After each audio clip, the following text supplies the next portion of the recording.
Oh, well, let's try that again.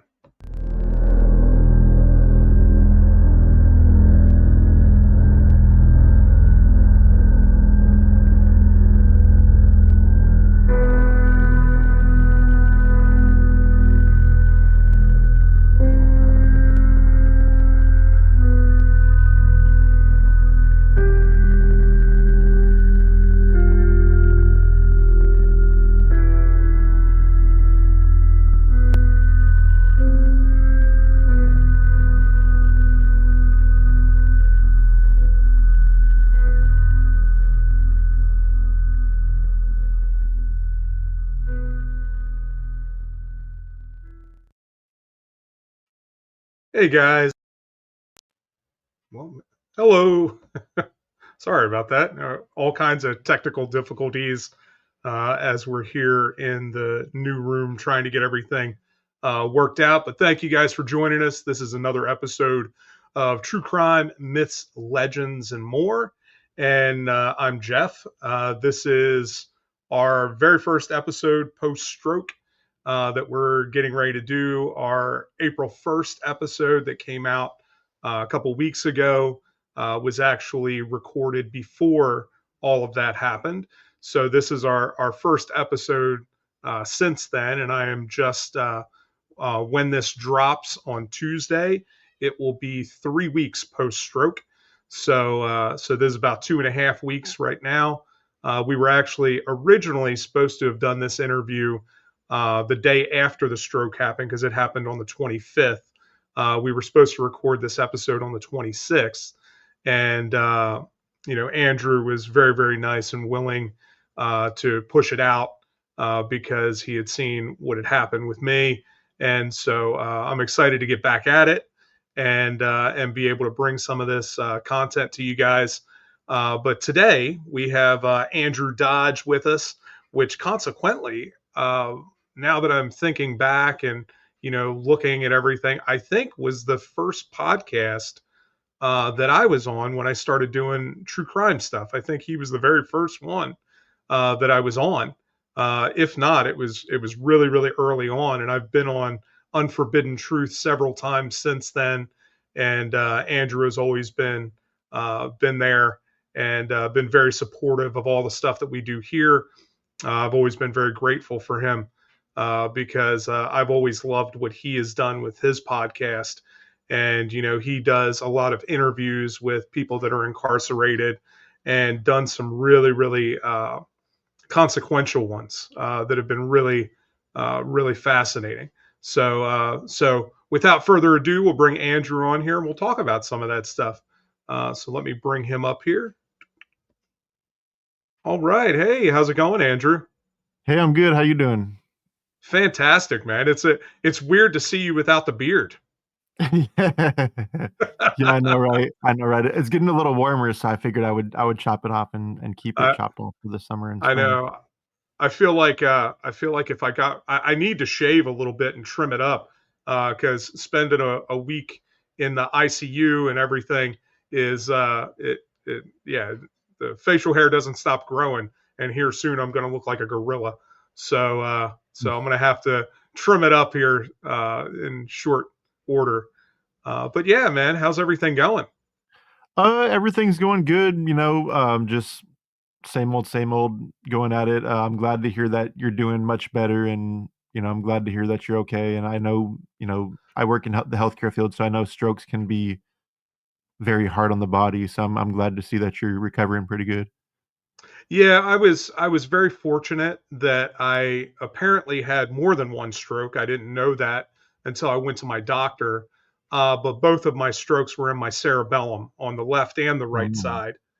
And so thankfully those didn't affect any of my muscle weakness. They didn't paralyze part of my body. They also didn't affect my cognition at all.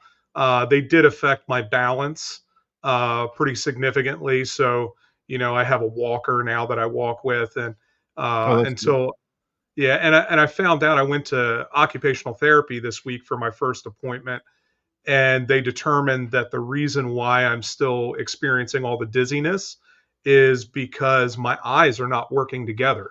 So they've given me a bunch of different eye exercises to get my eyes back in the same page. So I have to do like the clock, and I have to move my eyes back and forth, left to right, and up and down Mm. to get my eyes to work together again, because part of the stroke, for whatever reason, caused my eyes to not work together, which is very, very strange. I never thought that that would ever be an issue, but you Yeah, know, yeah, strokes affect a lot of parts of the body. It's real interesting. Like, my mom's ex-boyfriend had a stroke, and he needed help walking for, like, 6 months. He needed physical therapy and all that. It was pretty sad. yeah, I start physical therapy on Monday, so that's my first physical therapy appointment. I was glad to go to occupational therapy to see what they could do about some of the dizziness. And when I go to physical therapy, it's at a vestibular clinic, so they'll work specifically on the dizziness and trying to get me back to a place where that's not as much of an issue for me. So it's very strange because I've never experienced this before. Like I always had I was always really sensitive to motion sickness, Mm. and now I feel like motion sick all the time. Even like Oh, sitting still, I feel like I'm moving. So it's presents some interesting challenges that I didn't expect, but it's all part of the road to recovery, and it's going to take some time. It'll be months before I'm back to some level of normalcy, but that's okay. yeah, yeah, You yeah, know, one step at a time for sure. yeah, I'm grateful that when I got to the hospital and everything, they did everything they could to figure out what caused it, and all of that. And we still don't have all those answers, but I know that they're working really hard to figure that out. Like right now, I have a heart monitor on, so for the next 30 days, they're monitoring my heart 24 hours a day to see if there's any arrhythmia issues or anything like that that may have triggered some of the stroke. So right now they're pretty much uh, they know that it was a blood clot. They believe that that was probably caused by some of my high blood pressure issues, maybe an occlusion and a dissection in my vertebral artery, and that I also may have some sleep apnea issues that they need to investigate, and that may be driving my blood pressure. So we'll see what all that has to do, but all that information is good to help me at a place where hopefully we can stop this from reoccurring, and I can get to the root of some of those things so that I don't have to face this again, and I can get to a place where this is in the rearview mirror. So Yeah, it's that's good. good. That's good, that's good. Yeah, yeah, baby steps for sure. Yeah. So I already mentioned, and you've got all the banners and stuff there. You've got an incredible podcast that I've been following for years now, Unforbidden Truth, where you go and you bring on different convicted people onto the podcast and talk to them about their experiences and all of that. I know just recently before the stroke, you and I were talking because Otto Smith just passed away Mhm. not too long ago. And I had a very interesting story about Otto because I was at a convention. I believe it was up in, um, it might have been in Dayton or somewhere in that area, where I had his son come up to my booth and talk to me about his dad. And at the time, I didn't know anything about his dad. And, he kind of, gave me a brief overview, and he was actually talking to me about wanting to put his dad in Killers the Card Game. And so we had a conversation about that, and we were talking about getting Otto to write the biography part on the back of his card. So we had talked about that a couple times, and we're talking about that being a possibility for an upcoming expansion for the game. And just a couple months ago he passed away. So uh, Yeah, yeah, it was pretty crazy 'cause, I don't know if he I don't were you actually talking to him? I never talked to him. Oh, I okay, talked to okay. his son, and his son had kind of relayed some information to him. Okay, because a friend of mine who's a law professor who I do the live TikToks with, she was working with him to help solve upwards of was it 20 cold cases? Oh wow. Yeah, she contacted, like, it was like Georgia, Florida, of course, Ohio, Kentucky, and there's a few other states. And she's still working with like different police departments to help close cases. And there's possibly something else going on in the background with Otto that I can't really say too much, but something big might possibly come about if some of the more of these cases can get solved. Which I'm pretty sure they will, because he gave me details. Like, he gave me like a list one time, which unfortunately disappeared when they switched over to Getting Out. But yeah, Otto was a really interesting guy. I loved talking to him because he was like Philip Jablonski. He talked about anything. Like, he was like, yeah, I killed the bitch and I beat her to death and I broke her neck, and like, so what? Like, I put her to sleep. Like, he was just so callous and like so Yeah. cold blooded, like Jablonski was, or Bittaker, or like Tool. Like, he was like a rare breed of evil, if you want to say evil exists, which I don't think it does, but I guess that's like a prime example, because Otto just didn't care. Yeah. So, I just did not too long ago. We did an interview with Peter Vronsky, which was incredible. Vronsky is just an incredible individual, and so we talked a lot about Richard Cottingham and all of the cold cases that Vronsky has helped get closed because of Cottingham's information, and that they are still working on many, many, many cases that he may have been involved with. And I thought it was really cool because people don't really understand. We watch cold case files and stuff like that, but people don't really understand the incredible process and the time it takes to go through those things, and the evidence that has to be investigated and looked into. And often it comes down to one document that was missed for some Mm, reason or not looked at, that then they can tie that person to this location, and then they can start really drilling down on all the evidence. And that all takes time, the right person that is willing to pore over those things and investigate it and go to the county files and everything and dig everything out, and then interview people. And that all takes money and time and dedication to have that done. And we often don't see that side of things. People just think, well, there's a guy there in an office looking through these boxes, and that's not all that is. There's so much more that goes into that, which is why organizations like the Cold Case Foundation and stuff are so important, because they directly support all of that stuff. And I was glad to talk to Peter about a lot of that stuff. And you have been instrumental in doing that a lot, because you've talked to so many people. And uh, once you gain their trust and they're willing to talk to you and give you details and stuff like that, then a lot of times things can move forward because there's new information out there, and more willingness to discuss those things and bring them out into the light of day. So, we talked about Otto Smith, but tell everybody like some of the different varied people that you have talked to personally. Uh, people that I've actually interviewed, that I have audio interviews with, like Todd Colehep, a mass murderer and serial killer from South Carolina. Nico Jenkins, a Nebraska spree killer, he's on death row. Richard Allen Davis, arguably one of the most high profile murderers from like the 90s. He was the killer of Polyclass. Hit the three strikes guy. Uh-oh, you're frozen, but I don't know. But yeah, I remember I've watched a lot of those interviews. The Todd Colehep one specifically is one that I thought was just I mean, he since they've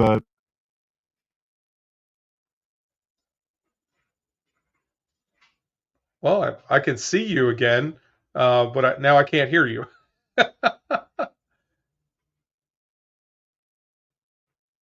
sorry about that. Okay. I don't know why I did that. Yeah, it did cut out. I was hoping that it was just me and then it was still recorded on your end. What's the last thing you heard me say? You talked about Jenkins, and then you talked about you were just getting ready to talk about Allen. You said he was probably one of the most high profile people from the 90s, and then it Oh, cut okay, out. okay. Okay, yeah, and also Richard Allen Davis, who was Polyclass's killer. He's arguably one of the most high profile killers from the 90s. He's the reason the three strikes law exists in California that I know of. I'm not sure about everywhere else. I'm sure he was the poster boy for it because of all the shit he was doing, kidnapping, robbery, in and out of prison, whatever. But um, and then I've also spoke to people who I haven't interviewed audio like that are available. I've talked to like Ken Bianchi, the Hillside Strangler, Jack Spillman, the Werewolf Butcher. I have an interview with Philip Jablonski recorded, but it was part of a previous podcast, and I'm not allowed to release it or anything else that we recorded, unfortunately, then, which kind of sucks. But that was a great interview. Lawrence, I actually met Larry Bittaker actually a month before he passed away. I was visiting Chester Turner, and another woman was visiting Bittaker, and we were like, "Can we get cages next to each other?" And they're like, "Sure." So Turner was talking to Bittaker, Bittaker was talking to Turner. We were talking all to each other, and it was it was kind of interesting because like we were all like eating snacks and like just basically like having like a picnic basically with two serial killers. It was interesting.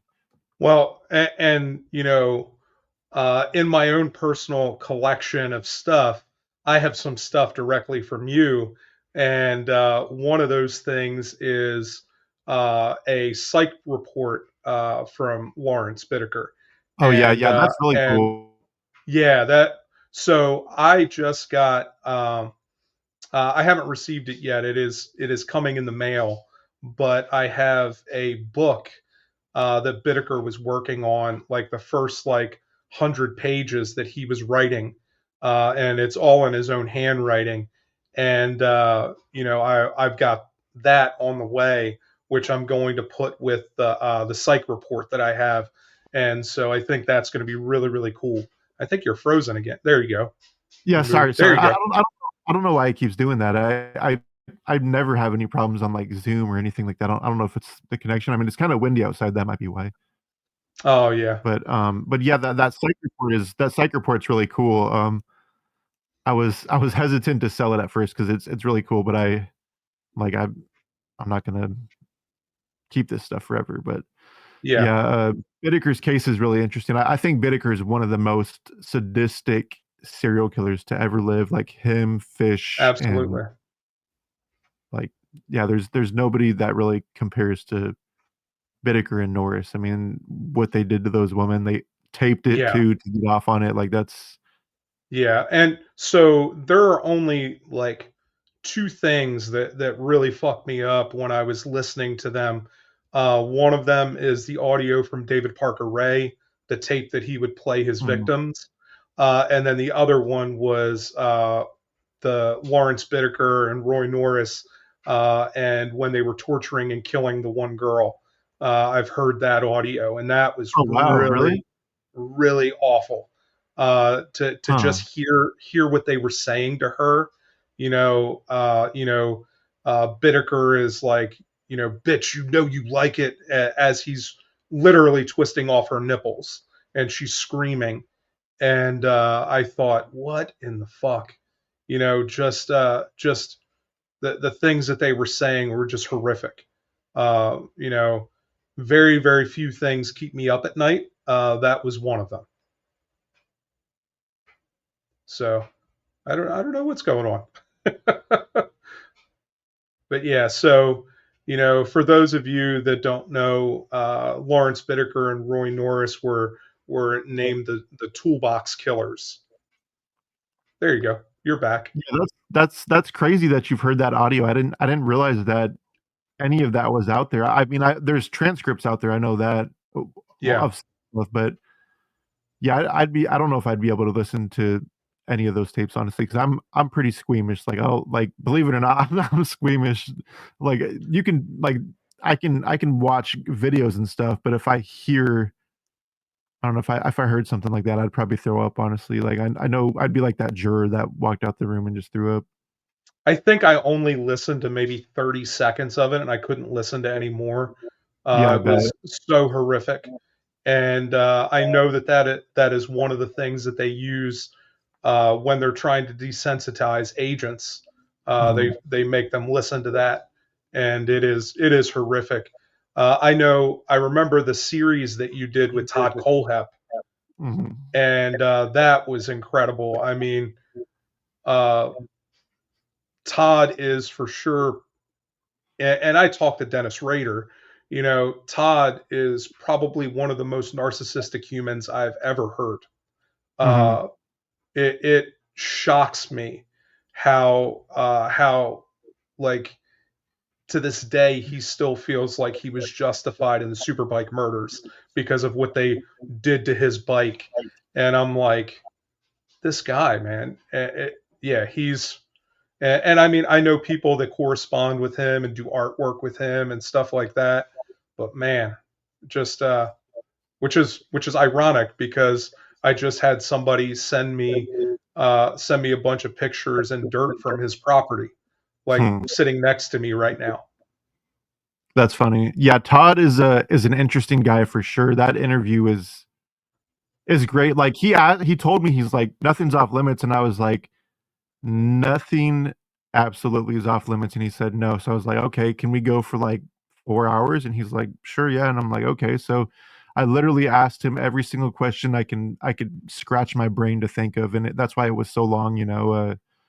And I mean, it was really interesting from like what he did in what he claims he did in Mexico to the I guess they'd be cold cases, to like the murders before or no, wait, were they before or after Superbike? I forget now, but the 2 murders and then the Superbike murders and then the thing with Kayla, that's he gets me with that because he feels justified with that, like like he victim blames a lot, I've Yeah, noticed. yeah, Like, for sure. not only with her, but other people too, like you said, like, "Oh, they stole my bike and they laughed at me," and he's like, I'll show them," and, you know, he I just like, revenge or whatever for being humiliated, I guess. Yeah, it's fascinating to hear him talk about that from a psychological standpoint because the way that he justifies everything is just so completely whacked out and so different from how normal people would think about those kinds of events. You know, most people would just be like, all right, no big deal, fine, fuck you, you laughed at me. And the way that he takes it and internalizes it and then becomes vengeful is on a whole nother level. Yeah, yeah, that caught me off guard, and it caught me off guard, he knew, like, because I asked him how long it took. Like, he told me it was like he said it was like a 5,000 square building, this and that, like, he knew all these details, and I'm like, so he was really planning this for a while, like, he knew every single detail, like, he's a smart guy, he was a real estate agent or whatever he was doing, you know, like, he's not some, like, tool or Henry Lee Lucas that's, like, dumb, like, he knew how to plan, he was meticulous, I mean, obviously, he kept Kayla for that long and nobody knew, you know, I mean, he's a really smart guy compared to some of these other guys that like Jablonski or like I said, like Tool Lucas or some of these other guys that are just like lucky that they happen to get away with it for a little while.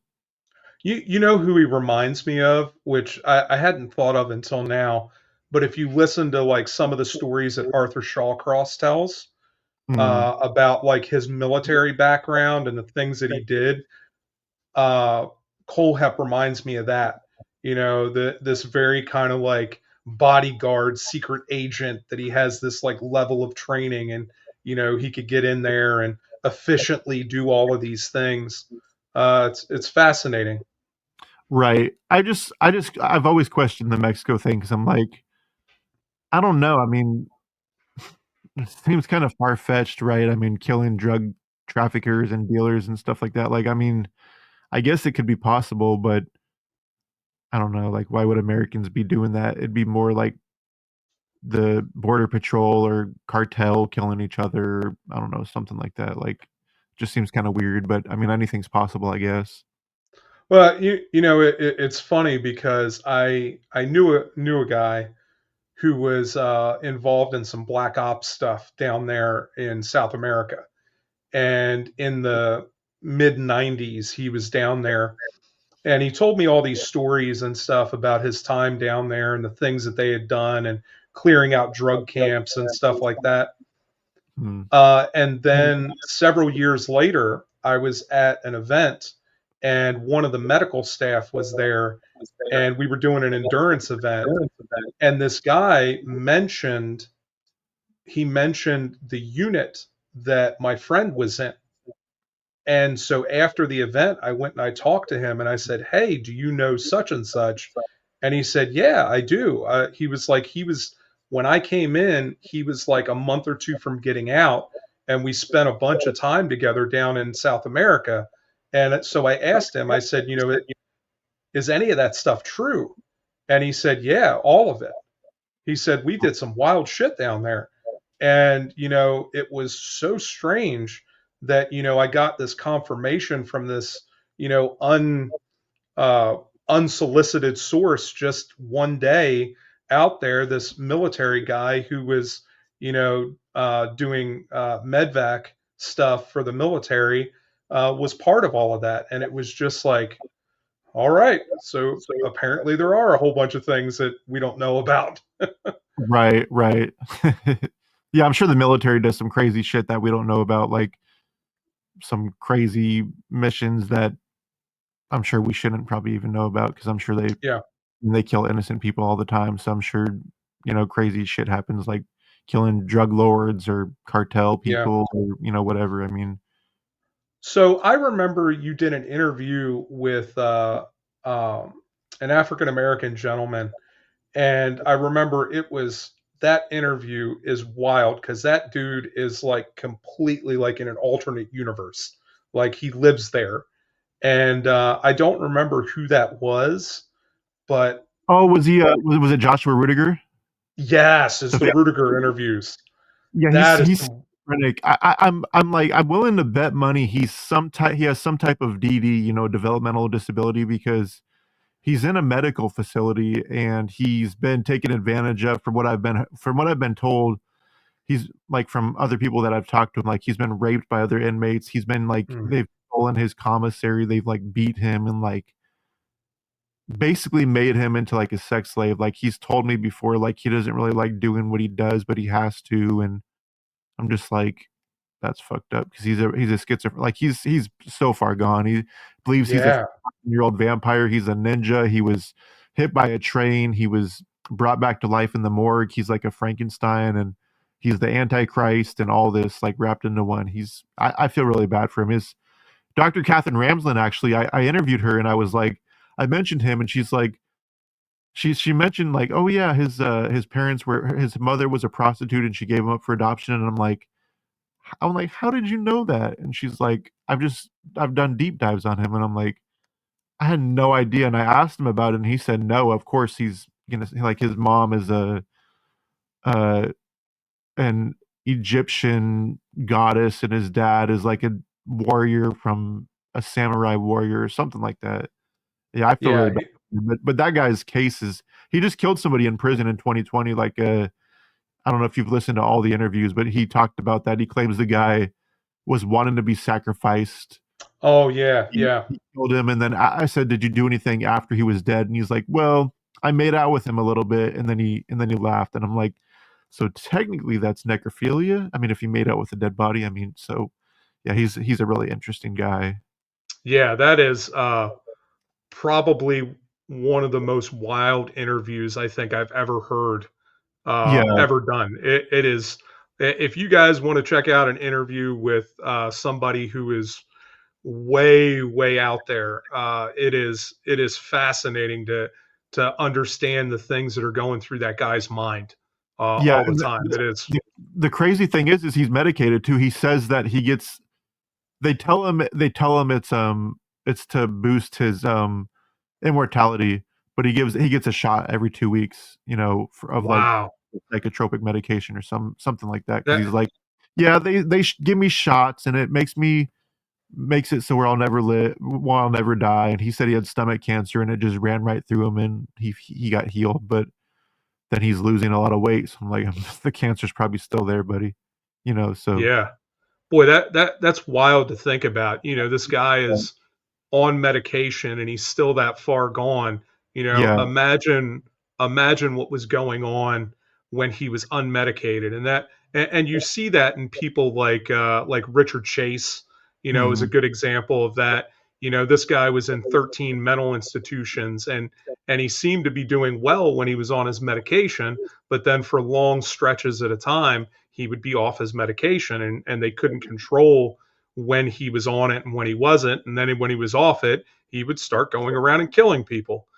right, So it's just it's wild to think about that. There are truly people out there that cannot live without that, and can't function at all within society without that medication. right, right. And he has drank blood before too, so that makes him even more interesting. But that's also the mental illness. Like, I mean, Richard Chase was severely mentally ill. Like I'm gonna die if I don't drink human blood, you know. And like we Yeah, we interviewed Nico. I forget how you always say his last name, Clow or Claw, but he said he was drinking human blood for a while, and then he got sick, so he eventually had to stop. Like, I mean, if any sane person that's medicated or whatever would know, like, I'm probably eventually gonna get sick or die if I drink other people's blood. Like, especially if I don't know what they have. You know, I'd be terrified to drink somebody else's blood. yeah, oof. Yeah. Uh, I th- I'm trying to think. No, it was when I really became acquainted with Nico was because of True Crime Horror Story. They did an interview with Nico, and they did a deep dive, and he talked about all kinds of stuff. And that was when I really knew who he was. I had purchased his art book before that, and him and I had talked several times, but it wasn't until then that I knew his whole story and I knew his background and realized that him and I had come from similar backgrounds. And so him and I had several conversations about our own personal history. And so that was it was fascinating to get to talk to Nico about that. And he's fairly well adjusted now, all things considered. Living a fairly normal life, and trying to you know do what he can because he can only do so much. Uh, so Right. Right. Yeah, definitely. I mean, especially in a different country at that. I'm not sure how it works over there, but here, like, there's the land of opportunity is like America, especially for a felon. I mean, because I have a family member that's a felon, and I'm like, there's so many places you can get a job at, and he's really young, you know. And he's like, I'll never get a good job. I'm like, dude, like, look at this list. There's like over 200 like chains and stuff here. Like, you know, and especially if you go to school, because I mean, they hire felons all the time. They get like tax breaks and stuff. Some places do too. yeah, well, and that's the thing. If you're actually willing to go out there and to work and to bust your ass, you can do things even as a felon in this country. It's difficult, but if you're willing to do those things, Right. I think you can. Unfortunately, you got to like prove that you're like worth it. I think to some employers, because they'll be like, he's been to prison like 3 times for this. Like, who's to say he's not going to do it again? So, Yeah. I mean, but I mean, people change. There's proof of it every day. Yeah. So I know you have a ton of projects coming up, and you are always working on something. And I know that there is a lot of stuff that you can't talk about because of information being released, shows and things being done. But what are some things you can tell us about? I recently, in the past 6 months, I leased some audio to two production companies, I guess, if you want to call it. One was uh one was Jimmy Wynn from it's funny enough, it's called the BTK gang, the Born to Kill gang, and they're a Vietnamese gang, from, well, yeah, they're Vietnamese people, and the gang is defunct now, but it was a crazy gang, like, they were in Chinatown in New York City, they would, like, extort, rob, murder, all this crazy stuff, and, now that I think about it, I don't know if I remember the other person's name, maybe it was Nico Jenkins, I'm not sure now that I think about it. Um, but I always have, like, TV shows contacted me wanting to use, like, audio, and as long as I'm not, like, getting lowballed, I can, and as long as I can keep my audio, 'cause, like, some places are like, "We wanna own it, and you have to remove it," and I'm like, "No, I'm okay." Yeah, You know, yeah, I wanna own my rights to my own stuff, but, other than that, I just have, like, regular interviews coming up. I've been working a lot at my 9 to 5 because I'm going to CrimeCon and I'm doing a few other things this year, so I'm trying to save up to go to these, like, different events and stuff, so yeah, but my regular interviews and all that good stuff is still going on, and I'm releasing more interviews than I was. I got rid of my Patreon, that's why I'm releasing, or I got rid of most of my Patreon, so I'm releasing 3 episodes a month now instead of 2, so it's, still going good. I still got a lot of interesting upcoming guests, a few serial killers and, um, whatnot, so always interesting. yeah, for sure, for sure. Like you always have, and I've told you this 100 times. One of the things that I always appreciate about you is like when you do interviews with them, it is completely like you allow them to say whatever they need to say, and so there's no curating of any of that stuff. It's very unadulterated, and we really get to hear some of the inner thoughts and things that they have, which is very, very unique from a lot of the other interviews that I hear where they're just trying to curate, hey, we want to talk about this or whatever. You really give them free reign to have discussions and present their side of things sometimes. Right, yeah, I don't like to interrupt them unless they're, like, rambling, and that's only happened, like, 4 times in the 5 years I've been doing this, and they're mentally ill, so they can't really help it, I just gotta be like, "Okay, we gotta get back on track. I asked you this, not this."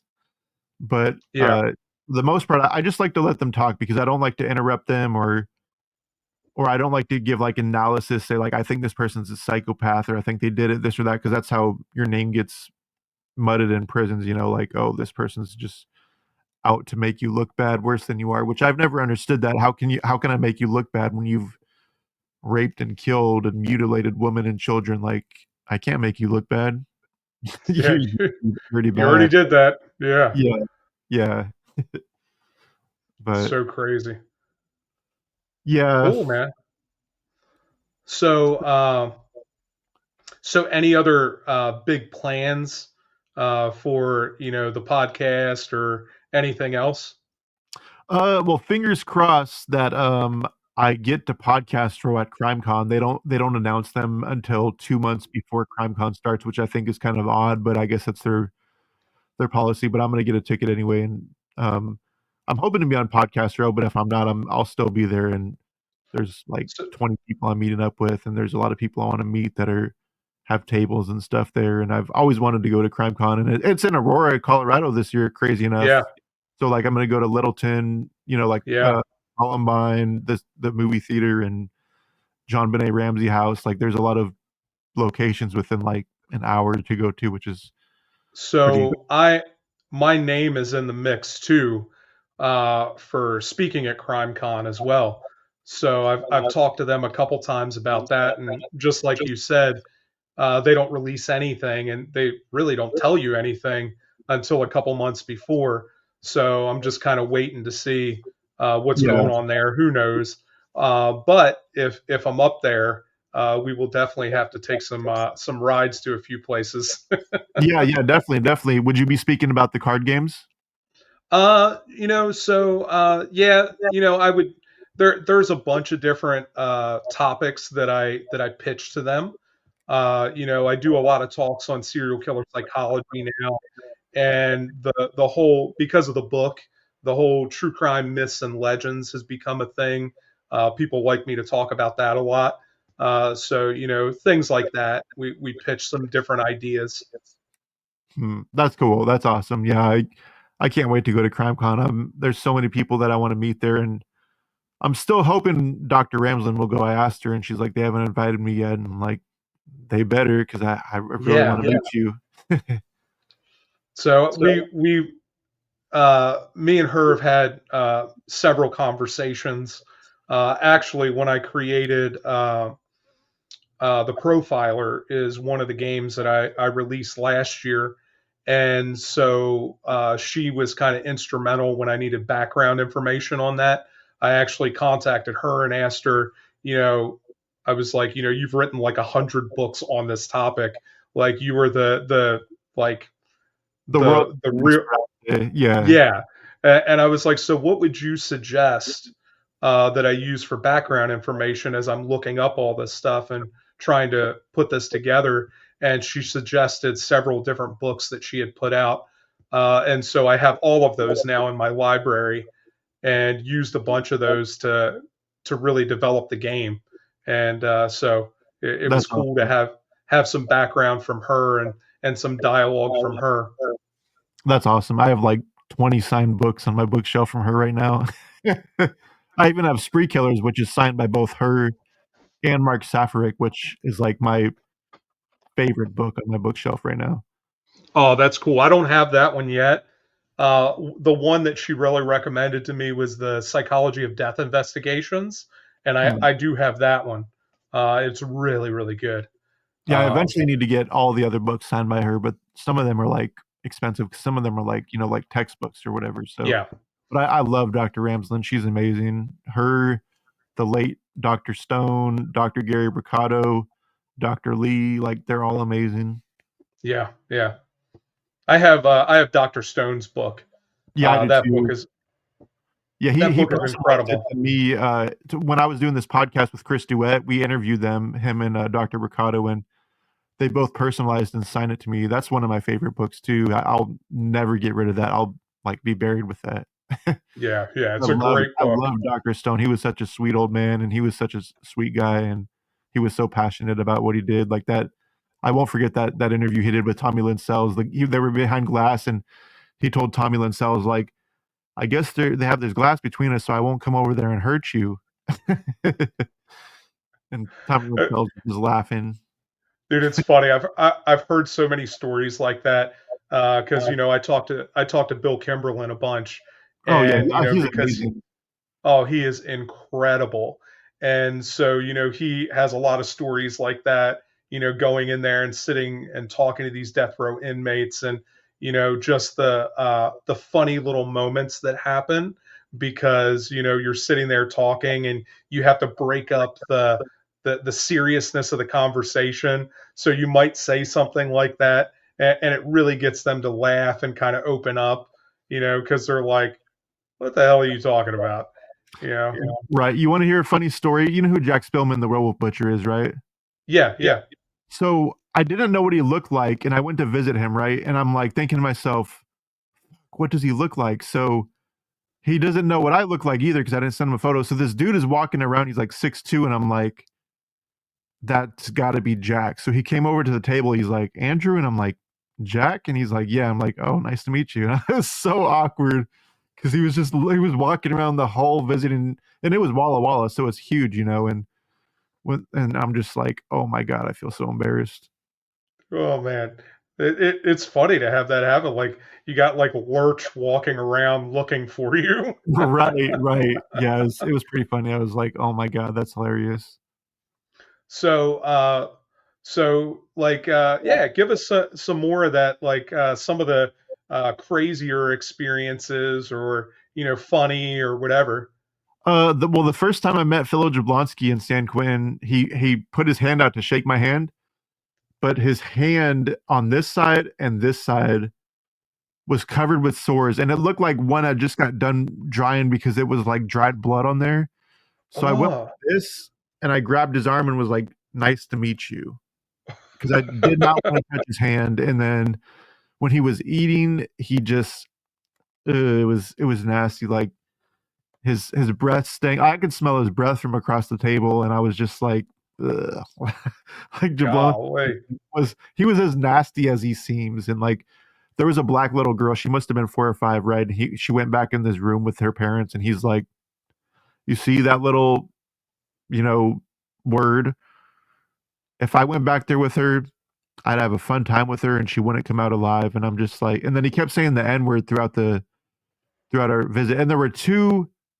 I'm assuming they were gangbangers because they were like they had gang tattoos and stuff on their arms and stuff. And I'm like, Phil, you're gonna get me like jumped when I leave out of here because of what you're saying. Like, you need to chill out. Yeah. Like he's like, I don't give a fuck, and I'm like, I do. Like, Yeah. Like, you're in here for life. Like, I gotta go home and hopefully go home. yeah. That's And, fucking scary. yeah, and then Chester Turner, that was a good visit too. We Wesley Sherman time, the speed freak killer.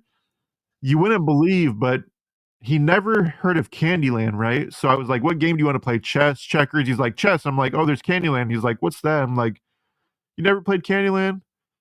I'm like, "So let's play it." So I shit you not, for 5 hours we play Candyland and just talk. And he's like every time he won, he's like, "Oh, I win, I win!" Like he was like so excited. Like, yeah, you win. It was so funny. Like it's just Wow. this dude raped and killed a bunch of women, and with his partner that he says did it all, who's dead now. And like, Of what about the course. blood in your truck? He took my truck, and I'm just like, okay. Wow. Yeah, and a lot of interesting guys. Uh, yeah, I think Otto was one of the most interesting guys I've ever spoke to because he was just so callous, and but he was really nice to me. Like he was nice to people, but I guess if you're a homeless or a drug addict, then he treated you different. But he was a drug addict too, which I don't really understand, and he admits that too. So I'm just kind of like, that's kind of weird, but to each their own, I guess. Yeah. It's it's interesting a lot of times what drives these people to commit the crimes that they do, uh, because it is so individualized, because of their own psychotic makeup. It's fascinating to see that and how that develops, and what are the different triggers that they had growing up that ultimately call them, uh, become that. It's wild. Right. I don't know if his son told you or not in depth, but Otto's MO was basically like, I'm going to lend you money or I'm going to front you drugs.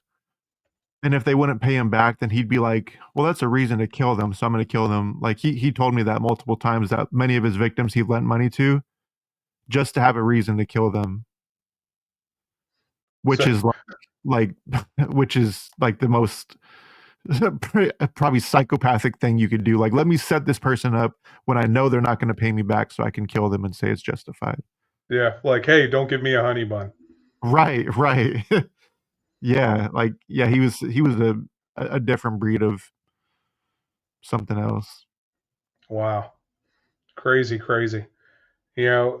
And you have, what is a rough estimate of the number of people that you've talked to? Over the course of 15 years, probably over like 1,000 minimum. Wow. Talked to people like in Mexico, well, like Sarah Aldretti, Isaacin Johnson. He's out now. Believe it or not, he should not be out. He's a cannibal from Sweden. He's as crazy as Rudiger is. Uh, uh, Dudes in Canada, a woman in Canada, so many different people. I mean, there's countless people. Like I've even spoke. I started talking to people that weren't murderers. Like I just went on a pen pal website, started writing guys that were like one guy had like life in the feds for like selling weed and cocaine, and then I started writing murderers, and it just like spiraled. And I'd say like at least 1,000 in 15 years because that's really not a whole lot considering like that's less than 100 people I talk to a year. That's like maybe what 75 or people a year, something like that, which would not be a whole lot. Because I used to send when I was first starting, I would send probably hundreds of letters out at a time. I would type them, probably get like 5 books of stamps and use all those at once. Wow. Yeah, like I Dude, used to get stacks of mail. I got my mail used to be so much that they'd have to put it in parcel lockers and bags because I got so much of it. wow. That's Yeah. wild. I know that's like, Bill will tell me that he gets like 200 pieces of artwork and stuff from inmates like a week sometimes. It's Yeah, wild. I He bet. just gets Yeah, stuff all the time. he talks to like a lot of them all over the US, and I'm jealous of his Peterson collection. I'm like, "Man, put me in your will for one of those." Yeah. I tell him the same thing about his Sam Little stuff, Oh, yeah. because I'm that is one of the things that I've always tried to get my hands on. Uh, what was I? There was something I was just gonna say before that. I don't remember what it was now. I remember now. I don't remember if it was on Unforbidden Truth or what podcast it was, but somebody had done a series of interviews with Wild Bill Holbert, and that was interesting because before that, of course, I didn't know who he was, and some of the wild stuff that he talks about is just borders on fantasy, and Right, right. Bill's an interesting guy. I probably have like since I got rid of all my Patreon episodes, I got like maybe 7 unreleased interviews with Bill. But I did a 2-part interview with him, and I did other interviews with him. Like there was a shootout one time in the prison. I mean, a shootout with like actual guns between inmates, and we did an interview about that, and like a few inmates died, and we did like a 2-part interview. And crazy enough, the 2-part interview, I don't think he's gonna go in depth that much anymore about his crimes than he did because, I mean, he's getting out soon, like, he seems like he's trying to change his ways, so, because like, he went a little in depth about the murders and what he did and stuff and whatnot, but, yeah, Bill is an interesting guy. If he doesn't get deported back to America, I might one day go visit him when he's out if I know I'm safe. yeah. So it's funny because in there's an expansion that I've been working on for Killers, and I don't know if it'll eventually come to light or not. But Wild Bill is in there, and it's funny because I didn't know before I started looking at. I didn't know what he looked like. Uh, kind of like you were in there, meeting one of the inmates and didn't know what they looked like. I didn't know what Wild Bill looked like. I've heard his voice several times and I've heard him on interviews and stuff, but I never knew what he actually looked like. And he's a giant dude. Like I was surprised, because the way that he talks, he sounds like an old cowboy. You know, I'm just like, wow, that's weird. You're muted as well. Oh, my bad. Yeah, I don't know why it keeps freezing. I'm sorry about that. It never It's freezes okay. anything else. But yeah, Bill's an interesting guy. That's funny you said he sounds like a cowboy. He Uh, does. Like if I was just like listening to his voice, like I can imagine like this 70-year-old kind of grizzly cowboy guy, and not this very tall, kind of portly, dark-haired dude. Like it's right. just like completely different than the picture I had in my mind. I could see him like walking in with like 6 shooters on his hip. That's funny. That's funny. Yeah, I love talking to Bill. He's an interesting guy. That's wild. Uh, so, uh, what was it like, going in there? Because Chester Turner is an interesting case to me too.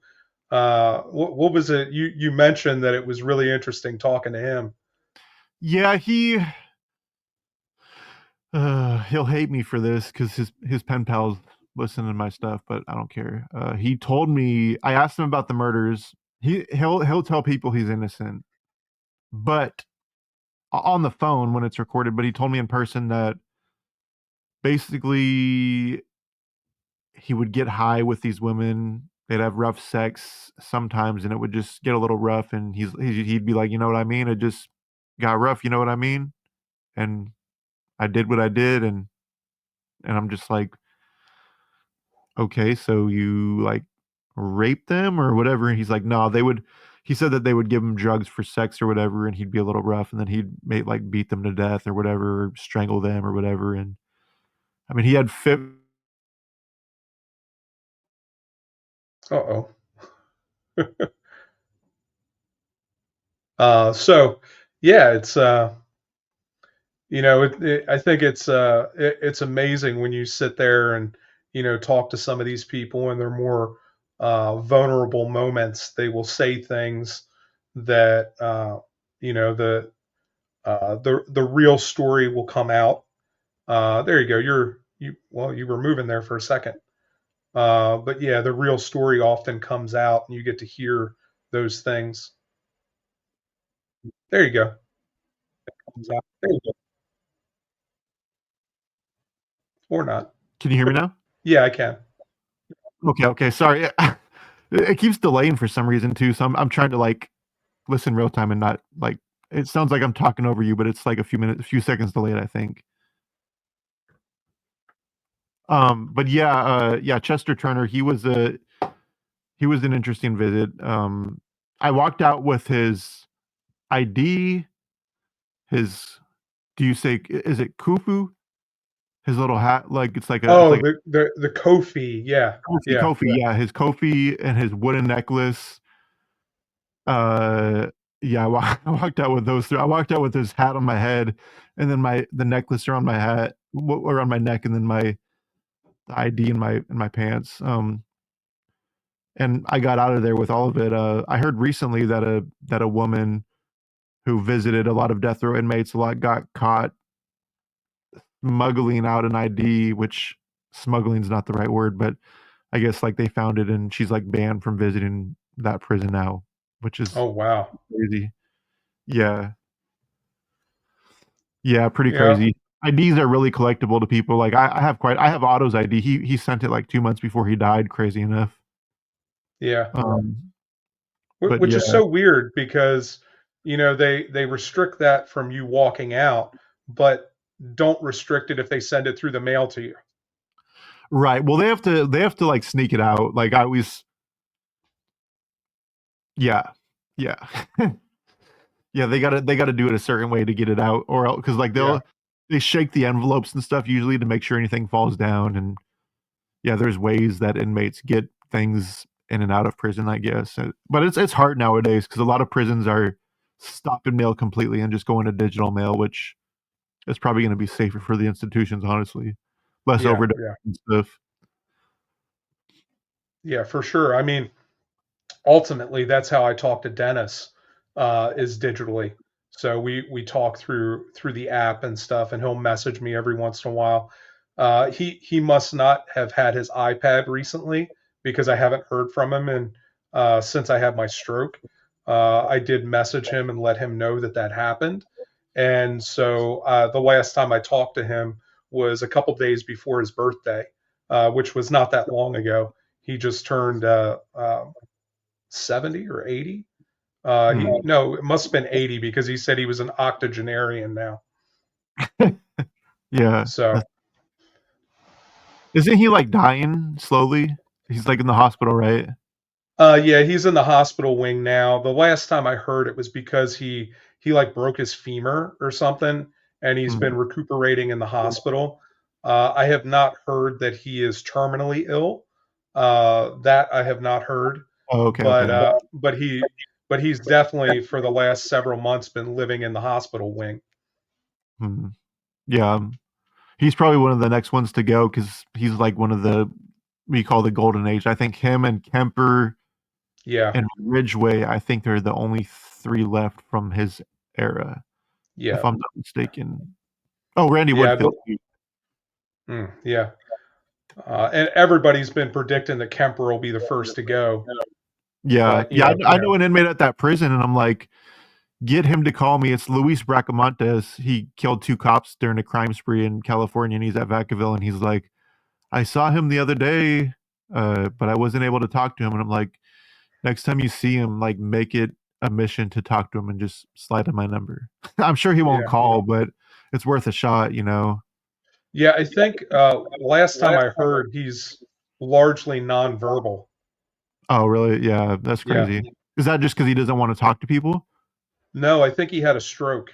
Oh, wow, that's crazy. Okay, Yeah. damn.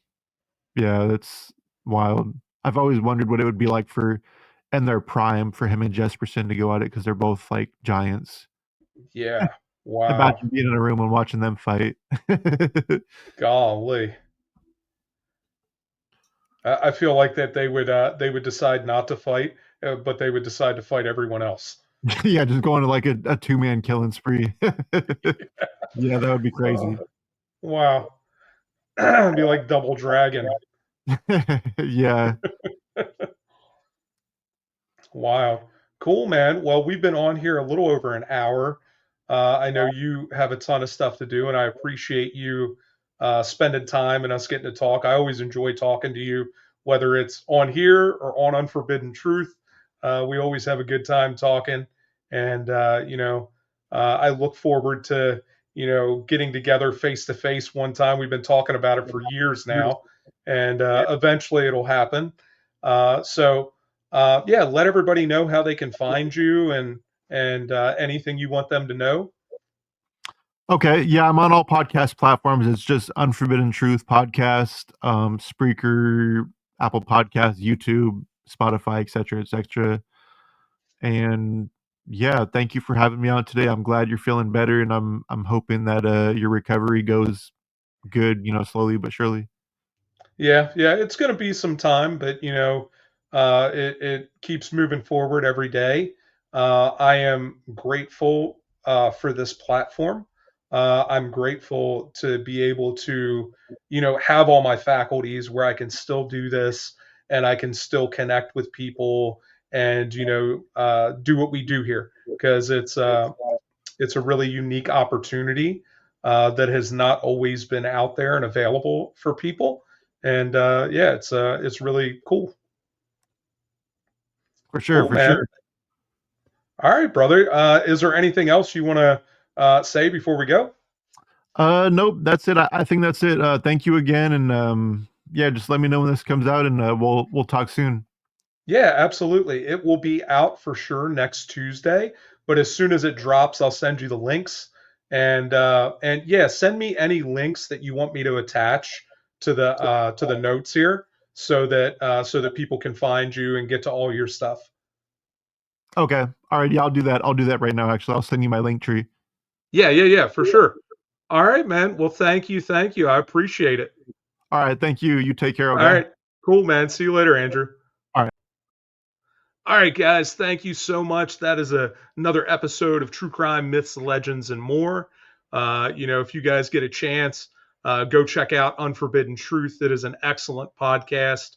I love listening to Andrew's interviews with so many people out there and just, hearing all of those stories firsthand. And so check it out. Go and listen to the ones that listen to the ones that you don't know because if you're into all the true crime, there are so many fascinating stories out there that we just don't hear and we don't see all the time. And Andrew does an incredible job of bringing those stories to light and getting those people to talk and have conversations around all the things that made them them. And so check it out. But we will be back again next week for our live version of the podcast, where we'll do kind of a recap of this episode. So make sure you tune in for that. We do it on Tuesdays as well at 5 p.m., where me, Mary, and Sherry will be live to discuss all of that. They'll give their thoughts on the episode and we'll talk about it. So you guys are more than welcome to join in and get on the live and ask questions and all of that. And, just give us your opinion and tell us what you think. Tell us what you like, what you love, what you don't. And we will talk to you all soon. Thanks again.